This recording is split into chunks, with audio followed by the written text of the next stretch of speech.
for Alex. Alex, you've known here in the Philippines as a technical diver and is really known into cave explorations. Could you please help me and, of course, those who are watching us now? Could you please explain to us what is cave diving from a non-diver's perspective? From a non-diver's perspective, um, well, caves, dry caves are known to spelunkers. So for those who don't dive, I'm sure you've either encountered a documentary of some sort where you see people go entering caves. And for spelunkers, they know this very well. So for a non-diver, you can just imagine these caves filled with water. I guess that's the gist of it. Just imagine you going into that hole only to be impeded by the presence of water. So, what can you do? How can you go further into that cave? And the answer is diving. That's how cave diving is done. I can clearly imagine because I'm from the north and during my young age I used to visit Kalaw caves and when we say we would like to explore Kalaw cave we go up. There's these stairs and we go up and chamber by chamber we explore the different chambers. In cave diving, Alex, could you please give us um, for us to imagine how you do it? I'm pretty sure it's going down, but do they have chambers also, or how do you usually start and how do you explore for example, a particular cave? Okay. There are two types of cave environments that you can actually dive in. Let's first talk about the traditional sense of caves, right? A cave is a grotto or a hole in the ground or a hole in the mountain that you can enter. And for you to be able to cave dive, you have to enter that cave and then eventually, sometimes you have to do a trek to get to a certain location where you can go no further, only because water prohibits you from going any further. So the procedure is for you to you have to haul all the gear going in, and once you get to that the dead end where water prevents you from going, then you start getting into your gear and going further into the cave. Now, if you're lucky, the rest of the cave is going to be filled with water, and you don't have to worry about going back on the dry land and having to carry all the stuff where it's heavy because gravity pulls the equipment down. But when you're in a water-filled environment, then you're not laden by the weight of the cylinders and the weight of your equipment. So, like I said, if you're lucky, then you don't have to lug these things around. All you need to do is glide through these passageways that are filled with water and enjoy the sights.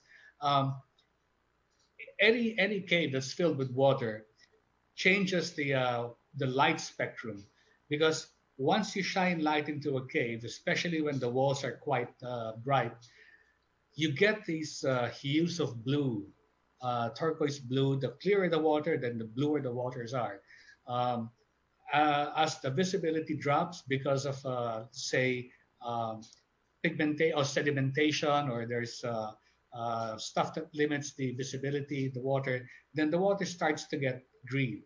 So from blue, it becomes green. But nevertheless, if you can see, if your light can penetrate a certain amount of distance, then the cave becomes even more breathtaking simply because you enjoy this relaxing hue of blue, or maybe green or turquoise green. Uh, and that's what renders caves to be very, very enticing. They're very fascinating because the environment completely changes. And inside caves, where you have formations like stalactites or stalagmites, or we just simply call them speleothem, where you have a cave that's got speleothem that's completely encased in water. The speleothem is preserved to a certain extent because no further accretion or attrition to the speleothem occurs. So they stay in their preserved state for thousands and thousands of years. There are caves that I've dived back in the late 80s or the early 90s, And we've been back there not long ago, say maybe a couple of years ago, or maybe more. So, like I'm saying, about 20 years. In a span of 20 years, I've been in that cave and have gone back again. And there is not a single change to the cave other than the ones that are left uh, by careless divers themselves. Wow, interesting. Now let's talk a bit about equipment, Alex. To compare the equipment that has to be used and prepared by the divers who would like to explore caves. What kind of equipments? Because when I've never explored, I've never entered an underwater cave, by the way. But when I watch, or some of my friends, I can see them set up side-mounted tanks and torch. Could you briefly give us an idea of what should be like even just a basic mandatory equipment for a cave, for a beginner's cave diver? Okay. Well, the most important thing that you need is redundancy. Redundancy in gas supply. When I say gas, it could be air, it could be nitrox. You have to remember that you're inside an overhead environment. So just imagine the cave completely filled with water to the ceiling, all the way to the ceiling.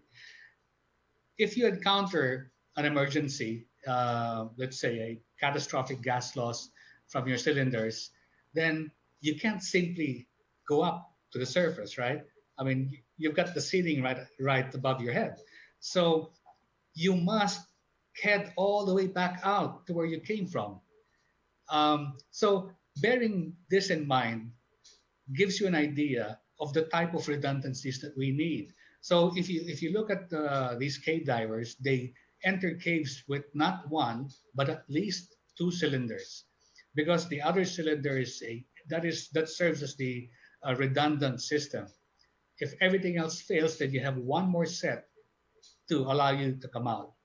Now, there's also something about gas management, but it's rather well, it's a little bit complex to talk about gas management.